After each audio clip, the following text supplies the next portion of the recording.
Probably the last final.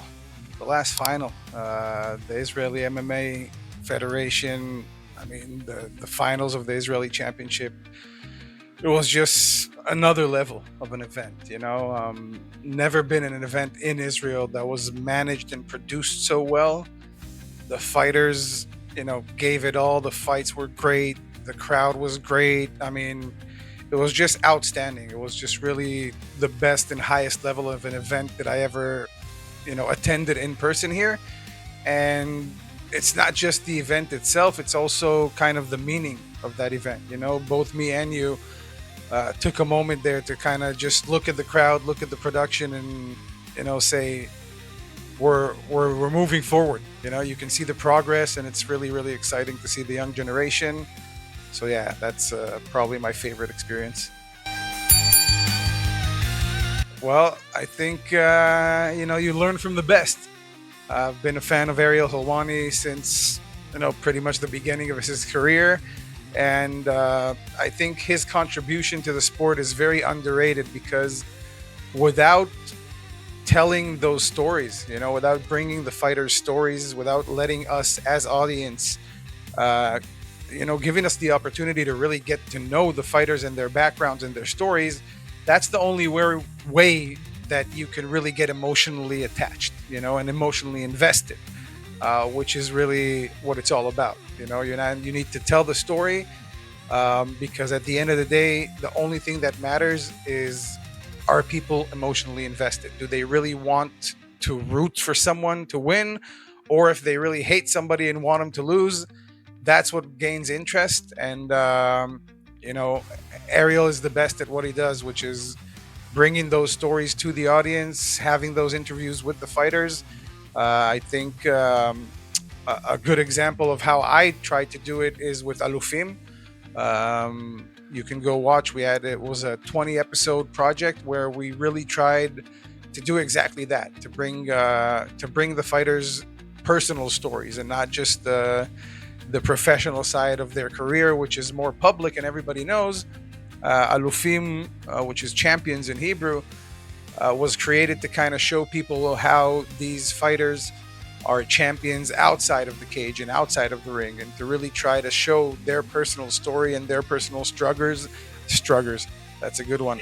Their personal struggles and how they overcame different obstacles and traumas and different things that they had to overcome in order to get where they are today. A lot of inspirational stories, and once you hear those stories, it's much easier for you to become a fan once you understand how much these fighters dedicate, how hard it is to be a fighter, and fighters are also very unique human beings.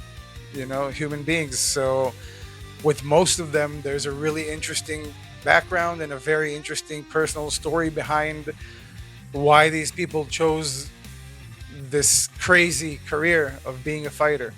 So yeah, I think it's very important, and I do the best that I can with interviews, whether it's on camera or written interviews, any way I can to try to show people the true life and behind the scenes and the stories of the fighters.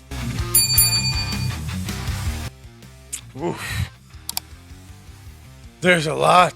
There's a lot of those. I mean, you can see on the walls, there's a lot of moments here that are 100% unforgettable for me as a fan. A lot of moments that are unforgettable for me as a journalist or as a media member, whatever you want to call it. And a lot of unforgettable memories, as a commentator, calling fights. So I would say, if I have to choose the one that kind of combines it all, UFC 300. That insane moment where Max knocks out Gaethje. I don't think anything comes close. It was insane. Lucky and grateful to have been there in person and witness it. So yeah, that's probably my most unforgettable experience because it was everything. It was that knockout. It was the whole event. It was the fact that I was, a media member with credentials at the event. Got to ask Dana White a question at the press conference afterwards, which was also kind of a dream come true. Pereira's knockout with Jamal Hill. It was just an insane, unforgettable event. Well, without giving myself the old Barry H and patting myself on the back too much, but I think everybody can see that in the past 2 years since I've came, back to live in Israel, I've been doing everything I can to bring the coverage, to bring the exposure to every possible media outlet out there. We've been doing a great job. It's not just me, it's people like you, people like Adi from the Federation, people like Geva Yankelevich from Sports Channel. I mean, all these people, we all work together to try to really bring more and more coverage because I think the only way that our sports and our combat sports can get more recognition is by getting more exposure on the media, letting the crowd and the mainstream audience in Israel to be more exposed to, again, the stories that we spoke about, but also to more events and more organizations to be broadcasted here, and just in general to bring more coverage to our sports is the only way where our fighters can actually make a living at the end of the day from combat sports, which is extremely difficult. And again, I believe that fighters, with what they go through, they deserve much more respect and fandom than a reality star. Kids should be asking pictures from fighters that dedicate their life and that represent our flag around the world. So yeah, we do everything we can to bring coverage, and I will not stop until we are number 3 here when it comes to sports media.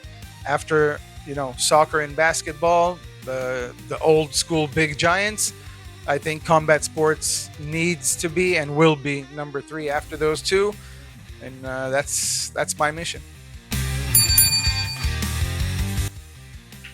Israelis are Israelis, man. Israelis are just Israelis. We're a nation and a country that unfortunately is very, very used to fighting. It's in our blood, it's in our DNA, and I think the more and more, we keep seeing the progress, the more and more we'll see the achievements. And listen, we're in judo, we're huge in the world, and I think it's only a matter of time. The Israeli MMA Federation, only exists for 5 years, and only got official recognition from the government less than 3 years ago. So it's really just, we're in our first steps, but I really, really, truly believe that we're on the right path, and within the next decade, Israel is going to become a very, very strong name in the world when it comes to combat sports. So my journey starts with K1. That's the first thing. I mean, the love for martial arts obviously came from movies. Rocky, Karate Kid, those kind of movies got us all kind of in love with the whole concept of martial arts. But then the first actual combat sports that I watched was K1. K1, the good old days. Fighters like Semi Schilt, Badr Hari, Peter Ertz, Mirko Korkop, Mark Hunt, Ray Sifo. That's kind of the generation that got me into combat sports really intense. And then when it comes to MMA, once the sport kind of became a sport, I fell in love with it right away. And I would say the main turning point was Anderson Silva. Anderson Silva was the one that really made me fall in love with MMA in kind of the same way that I fell in love with kickboxing and Muay Thai prior to that. And since then, you can see it's been an obsession.